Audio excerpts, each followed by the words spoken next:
Shalom, puji Tuhan. Kita hari ini masuk ke dalam ibadah. Pada hari yang luar biasa ini, biarlah kasih karunia Tuhan turun atas setiap daripada kita, sehingga kita boleh mengerti akan firman-Nya dan bahkan boleh melakukan dalam kehidupan kami. Mari kita tundukkan kepala, kita satukan hati, kita berdoa. Terima kasih Tuhan Yesus untuk hari ini, untuk berkat yang sebentar kami akan menerima. Biarlah Roh Kudus membuat hati kami menjadi lahan yang subur, supaya benih firman-Mu boleh termeteraikan dalam kehidupan setiap daripada kami, untuk mengubahkan kami, supaya kami mengetahui apa yang baik, berkenan, bahkan yang sempurna yang daripada-Mu dan melakukannya dalam kehidupan setiap daripada kami. Yang percaya firman-Mu akan mengubah hidup kami. Terima kasih Tuhan.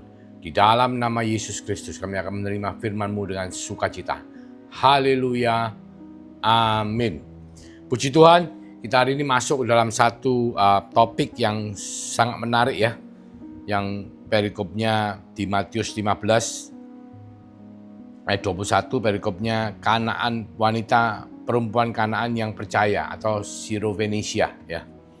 Juga dicatat di dalam Injil Markus pasal 7 ayat 24 sampai 30. Kita mengikuti dari Matius 15 ayat 21 sampai 28. Saya akan bacakan, kita akan simak perlahan-lahan dan biarlah firman Tuhan berbicara kepada setiap daripada kita.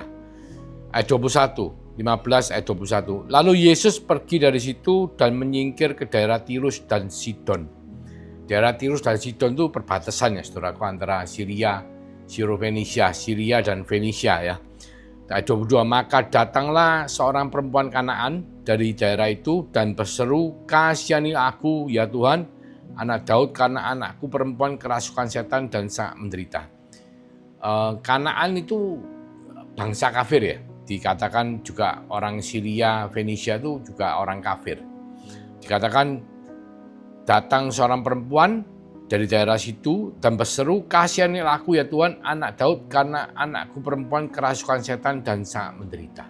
Jadi dia mungkin sudah mendengar mengenai ceritanya Yesus anak Daud yang melakukan banyak mujizat dan menyembuhkan banyak sekali orang-orang yang sakit, bahkan yang kerasukan setan. Ayat 23. Tapi Yesus sama sekali tidak menjawabnya. Lalu murid-muridnya datang dan meminta kepadanya, suruhlah dia pergi. Ia mengikuti kita dengan berteriak-teriak. Jadi kalau kita melihat kan sedikit aneh ya, biasanya Tuhan Yesus kan peduli dengan orang-orang yang seperti itu. Tapi dalam konteks di sini dikatakan, tetapi Yesus sama sekali tidak menjawabnya, lalu murid-muridnya datang dan meminta kepadanya, suruhlah ia pergi, ia mengikuti kita dengan berteriak-teriak. Jadi malah murid-muridnya ini marah, karena apa? Karena wanita itu teriak-teriak terus sambil mengikuti Yesus. Ya. Terus ayat 24, jawab Yesus kepada perempuan itu ya, aku diutus hanya kepada domba-domba yang hilang dari umat Israel. Ayat 25. Tetapi perempuan itu mendekat dan menyembah dia sambil berkata, Tuhan tolonglah aku. Masih terus bersikuku ya. Wanita itu mendekati Tuhan sambil menyembah dan berkata, Tuhan tolonglah aku. Tapi Yesus menjawab, tidak patut mengambil roti yang disediakan bagi anak-anak dan melemparkannya kepada anjing. Nah ini artinya memang kelihatannya sepintas menghina ya, tapi kalau kita mau lihat konteks pada zaman itu, bahwa dikatakan kalau anak-anak itu ya orang-orang Israel ya, di luar orang Israel itu dianggap kafir semua. Kafir itu bisa disetarakan dengan anjing karena najis ya. Orang kafir pada zaman itu dianggap sebagai orang yang najis oleh orang Yahudi, orang Israel. Jadi Tuhan tuh ngomongnya gini, mestinya roti ini diberikan kepada orang Israel, orang Yahudi, bukan kepada orang-orang kafir. Itu artinya seperti itu. Jadi kelihatannya kedengarannya kasar sekali. Terus ayat 27, perempuan itu menjawab, kata perempuan itu, benar Tuhan, namun anjing itu makan remah-remah yang jatuh dari meja tuannya. Nah ini menarik saudaraku. Menarik untuk kita simak maksudnya apa. Jadi kita kalau misalnya di dalam meja ya, kita memberi makan pada satu keluarga, ada anak-anak makan, kadang-kadang setelah makan itu kan yang namanya roti ya ada yang terjatuh ya, ada yang terpecah jatuh. Nah maksudnya perempuan itu biarlah yang jatuh itu dimakan oleh anjing-anjing itu. Jadi anjing pun berhak makan gitu loh. Maksudnya seperti itu. Lalu ayat 28 katakan, maka Yesus menjawab dan berkata kepadanya, hai ibu, besar imanmu, maka jadilah kepadamu seperti yang kau kehendaki. Dan seketika itu juga anaknya sembuh, saudara. Nah, kita akan menyimak apa yang dimaksud dengan perikop ini. Ya, kita memang seringkali kalau kita baca Alkitab, kita bisa membaca konteks dalam tulisan itu artinya apa. Tapi seringkali yang tidak dicantumkan di situ, itu adalah bagaimana intonasinya, ekspresi wajahnya, itu kan tidak kelihatan. Nah, Yesus di sini kelihatannya dia tuh kalau bicara secara sifat ya, kita tahu sifat Allah itu pengasih. Yesus tuh penuh dengan kasih. Dia tidak akan mungkin menolak orang yang datang kepadanya meminta-minta tolong. Bahkan kalau kita ingat ceritanya wanita yang pendarahan 12 tahun itu pun, mungkin Yesus tidak tahu pertama, tapi wah begitu dia beriman, percaya, dan sampai dia tuh berusaha untuk menjamah jubahnya. Karena dia percaya kalau menjamah jubahnya langsung dia sembuh. Dan itu pun dia mengalami kesembuhan. Apalagi orang ini, perempuan ini datang dengan menyembah, dengan merengek-rengek, dengan istilahnya betul-betul minta-minta. Pasti mestinya Yesus akan memberi. Tapi kenapa di sini dikatakan bahwa kita kalau lihat ya di ayat 24, aku diutus hanya kepada domba-domba yang hilang dari umat Israel. Pertama dia tidak jawab, lalu setelah itu dia jawabnya seperti itu. Kayaknya seakan-akan kamu tuh bukan anakku. Ya kalau orang Israel kan anaknya anak ya. Kamu tuh bukan anakku, kamu tuh anjing. Dalam arti orang kafir, orang najis. Nah, tapi mungkin kita kan tidak pernah bayangkan sebetulnya Tuhan Yesus itu tujuannya mengatakan itu untuk menunjukkan kepada murid-muridnya dan semua orang Yahudi bahwa memang Mesias itu datang sudah ditulis untuk menyelamatkan bangsa Israel.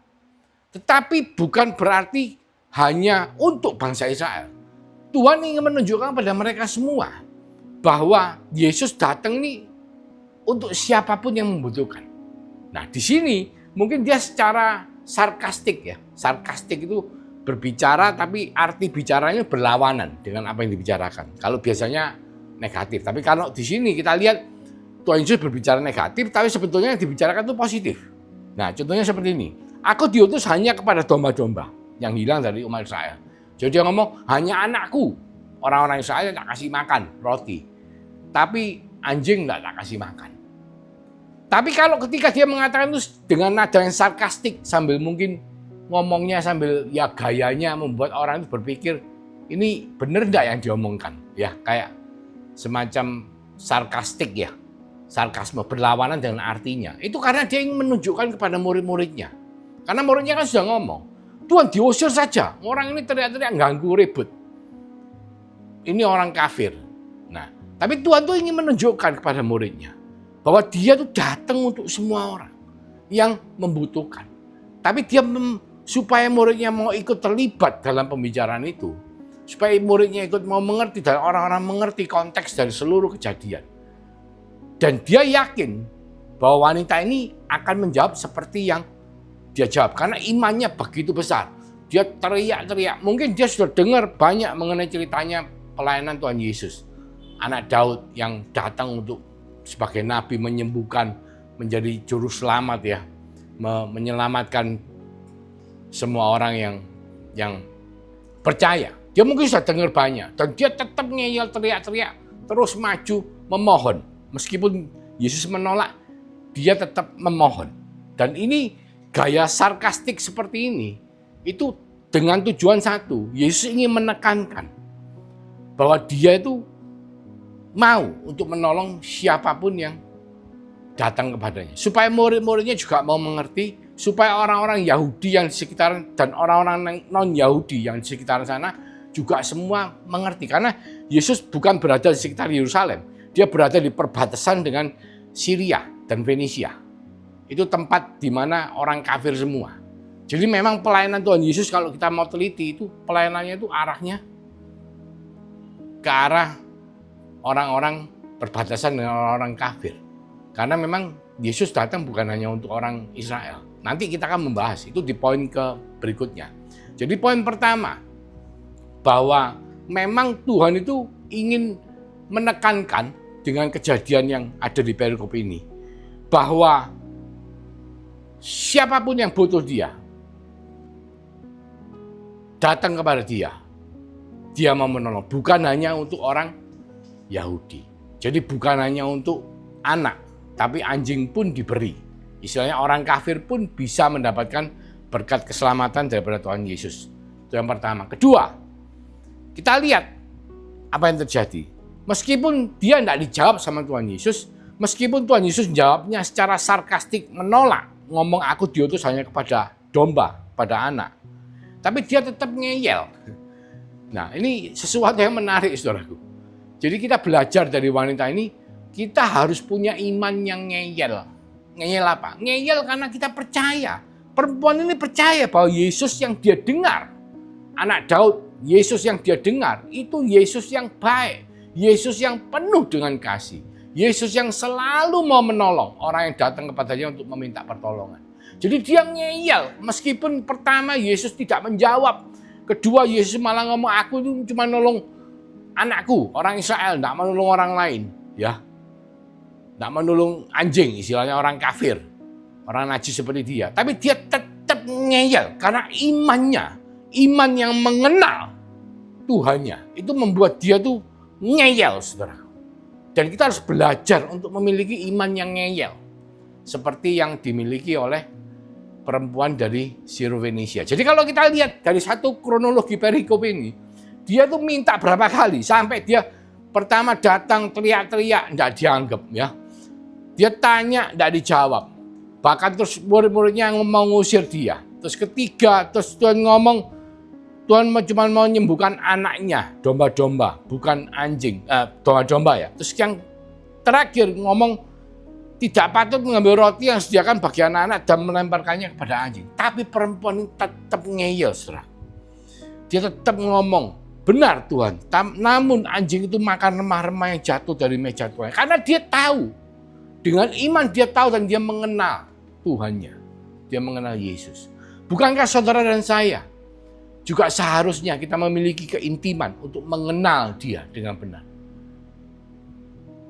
Supaya apa? Supaya kita punya iman yang ngeyel.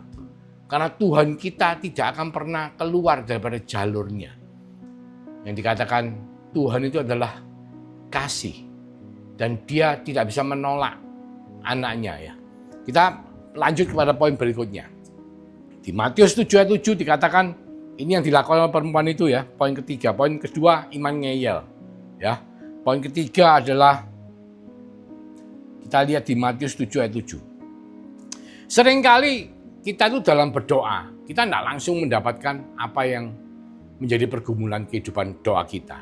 Kita doa sama Tuhan, Tuhan berikan aku jawaban untuk masalah ini, masalah itu, dan lain sebagainya. Tapi seringkali dalam kehidupan ini, kita tidak langsung dapat jawaban. Bahkan kita mungkin bertahun-tahun kita masuk dalam pergumulan, kita masih belum bisa mendapatkan jawaban.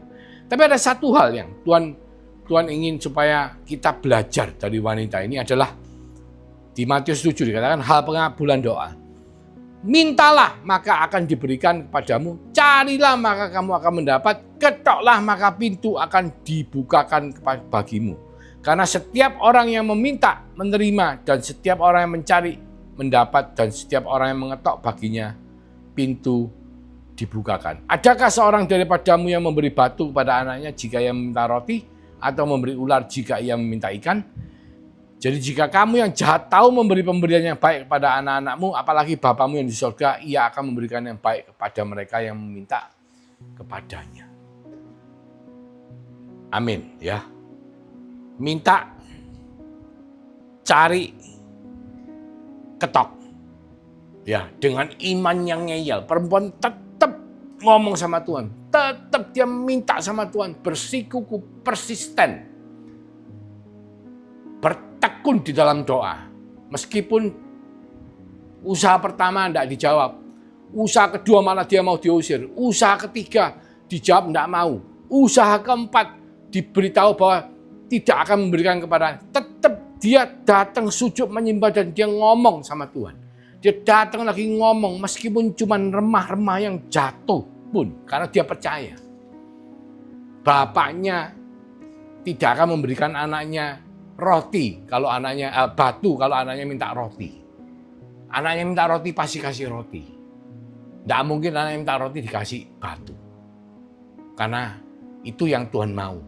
Supaya apa? Di dalam setiap pergumulan doa yang kita miliki, saudara, kita bisa belajar dari wanita Syro-Fenisia ini. Bahwa persisten, ya. Minta, cari, ketok. Karena Tuhan pasti akan memberikan roti kepada anaknya yang minta roti, tidak memberikan batu kepada anaknya yang minta roti. Yang kita aja Bapak di bumi melakukan hal itu kok, apalagi Bapak kita yang di sorga. Itu poin ketiga. Poin terakhir adalah kita ambil di Yesaya 49 ya, ayat 56 ya. Nah, ayat 6 ya. Yesaya 49 ayat 6.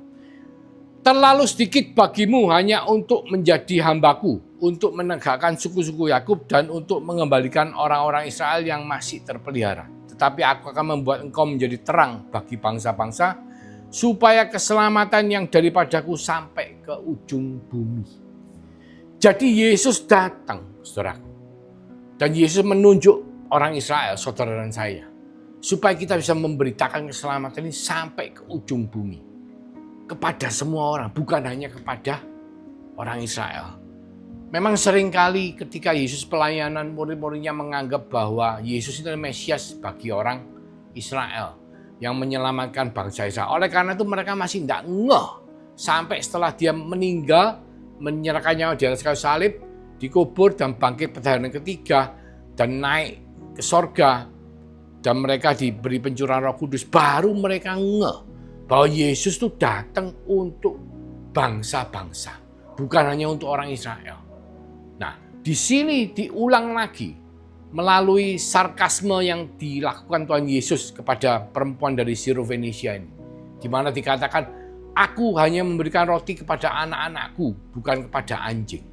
Ya, tapi sebetulnya akhirnya wanita itu karena persistensinya, karena kengeyelannya, karena imannya, maka dia mendapatkan keselamatan, mendapatkan kesembuhan, mendapatkan mujizat dari Tuhan. Dan Tuhan menunjukkan kepada semua orang, loh, ini loh orang Syro-Fenisia, orang Kanaan, orang kafir, anjing, aku tetap menyelamatkan mereka selama mereka datang kepadaku. Karena apa? Karena Tuhan menunjuk saudara dan saya, membuat kita semua beriman kepada Dia sebagai Tuhan dan Juru Selamat. Bukan hanya untuk memberitakan berita ini kepada orang Kristen. Tidak. Tapi kita ditunjuk Tuhan menjadi agennya Tuhan untuk memberitakan berita keselamatan, kabar baik ini ke ujung bumi, ke seluruh dunia, ke semua orang. Karena Yesus datang bukan hanya untuk saudara dan saya. Yesus datang untuk semua di dunia ini yang membutuhkan keselamatan yang daripada Tuhan Yesus Kristus. Mari kita berdoa. Terima kasih Tuhan untuk berkat-Mu, terima kasih untuk firman-Mu. Biarlah firman itu boleh dimeteraikan dalam kehidupan kami untuk kami melakukan dalam hidup kami sehari-hari. Karena kami percaya berkat daripada Allah Bapa melalui kasih karunia daripada Tuhan Yesus Kristus telah dicurahkan melalui meterai Roh Kudus yang akan selalu memberkati, melindungi, menyertai, membawa setiap daripada kami selalu mengikuti Yesus, melekat pada Yesus. Mulai dari hari ini sampai Engkau datang yang kedua kalinya, bahkan sampai Maranatha. Di dalam nama Tuhan Yesus Kristus, kami mengucap syukur, kami berdoa. Haleluya. Amin. Tuhan Yesus memberkati.